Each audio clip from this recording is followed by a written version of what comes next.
Mother Teresa को संत की उपाधि प्राप्त करने के लिए वेटिकन के 2 चमत्कारों को पहचानना पड़ा जो प्रसिद्ध नन ने उनकी मृत्यु के बाद किए थे। पॉप जॉन पॉल II ने 1997 में उनकी मृत्यु के 6 साल बाद 2003 में पहले चमत्कार को मान्यता दी और पॉप फ्रांसिस ने 2005 में दूसरे चमत्कार को मान्यता दी। लेकिन मदर टेरेसा के चमत्कारों पर बहस ने वेटिकन को अपनी योजनाओं के साथ आगे बढ़ने से नहीं रोका।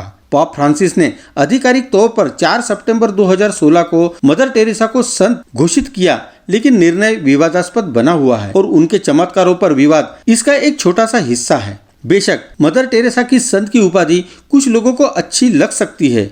आखिरकार उसने जीवित रहते हुए एक निस्वार्थी मानवतावादी के रूप में ज्यादातर शानदार प्रतिष्ठा अर्जित की, लेकिन हाल के वर्षों में उनकी छवि अपनी चमक खो चुकी है और जब आप उनकी कहानी पर करीब से नजर डालते हैं तो यह देखना मुश्किल नहीं है कि क्यों मदर टेरेसा गरीब और बीमारों की कीमत पर भी अधिक से अधिक लोगों को कैथोलिक धर्म में परिवर्तित करने का इरादा रखती थी। कोई भी पूरी तरह से भगवान के प्यार में चर्च नहीं बनाता है, खासकर भारत जैसे स्थानों में जहां हॉस्पिटल जैसी महत्वपूर्ण सेवाओं की कमी है। इन धर्मों में चर्च बनाने वाले धार्मिक समूह न केवल दया से बल्कि उन लोगों की संख्या में वृद्धि करने का विश्वास रखते हैं। धर्मांतरण मदर टेरेसा का प्राथमिक लक्ष्य था और कैथोलिक चर्च दान को एक स्वार्थी कार्य के रूप में देखती थी। एक हिंदू राष्ट्रवादी समूह के प्रमुख मोहन भागवत ने कहा, निस्वार्थ इरादों के साथ काम करना अच्छा है, लेकिन मदर टेरेसा के काम का उल्टा मकसद था। उस व्यक्ति का धर्म परिवर्तित करना था जिसे ईसाई धर्म में सेवा दी जा रही थी। सेवा के नाम पर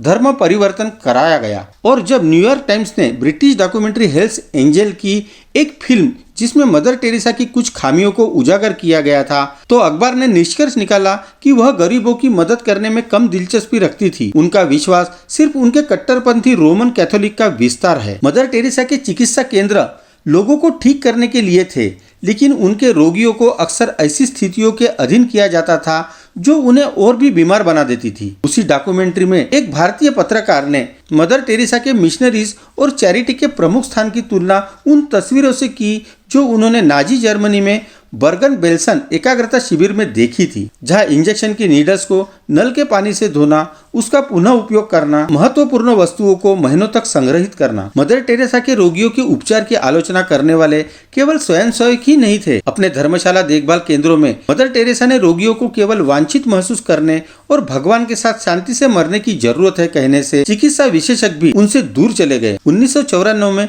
British medical journal the Lancet ने बताया कि उनके केंद्रों में दवा की कमी थी और रोगियों को उनके दर्द को दूर करने के लिए आवश्यक उपचार कुछ नहीं मिला। कुछ डॉक्टर ने तो उनके मिशन को यह मरने के लिए घर है कहा। सभी आलोचना के जवाब में मदर टेरेसा ने कहा कि गरीबों को उनके भाग्य को स्वीकार करना ही अच्छा है, इसे मसीह की जुनून की तरह भुगतना है। उनके दुखों से दुनिया को बहुत कुछ हासिल होता है। हालांकि जब उनकी खुद की पीड़ा की बात आई तो मदर टेरेसा ने अलग रुख अपनाया। जब उनको हार्ट प्रॉब्लम का सामना करना पड़ा तब उन्हें एडवांस अमेरिकी हॉस्पिटल में देखभाल मिली। बीमारों की जरूरतों की उपेक्षा करते हुए मदर टेरेसा को कई धनी भ्रष्ट नेताओं के साथ कोहनी रगड़ने के लिए भी बुलाया गया था। इसमें हाइटियन तानाशाह जीन क्लाउड डुवेलियर शामिल थे। एक फुटेज में मदर टेरेसा को डुवेलियर की पत्नी मिशेल की प्रशंसा करते हुए दिखाया गया था। मदर टेरेसा को उनके दोस्त चार्ल्स कीटिंग से $1.25 मिलियन मिले। उसी चार्ल्स पर 1980 में बहुत बड़े घोटाले का मुकदमा चल रहा था। तब मदर टेरेसा ने उसके मामले की अध्यक्षता कर रहे न्यायाधीश को एक पत्र लिखकर उसके लिए क्षमादान की मांग की थी। जर्मन पत्रिका स्टर्न की 1991 की एक रिपोर्ट में यह भी अनुमान लगाया गया था कि मदर टेरेसा को मिले लाखों डॉलर में से केवल 7% ही दान के लिए इस्तेमाल किया गया। मदर टेरेसा की उत्तराधिकारी मिशनरीज ऑफ चैरिटी की नेता निर्मला जोशी ने कहा कि दान अनगिनत थे और वास्तविक संख्या वाला केवल एक ही व्यक्ति था। भगवान जाने वह हमारे बैंकर है। किसी को भी आश्चर्य होता है कि वह सारा पैसा वास्तव में कहाँ जा रहा था और मदर टेरेसा की मृत्यु के बाद इसका क्या हुआ। मदर टेरेसा के डार्क साइड की एक झलक हर बार दरार से फिसलती जाती थी, खासकर जब वह बीमारों के लिए उनके कुख्यात घरों में आती थी। अंत में इन मुद्दों को आज नजरअंदाज करना मुश्किल है और यह समझना भी मुश्किल है कि कैथोलिक चर्च ने मदर टेरेसा को संत बनाने का फैसला क्यों किया। भले ही गरीबों और बीमारों की मदद करने के लिए पूजनीय रही हो, लेकिन इनकी प्रथा ने यह सुनिश्चित किया कि वे अपने अंतिम क्षणों में दर्द में रही।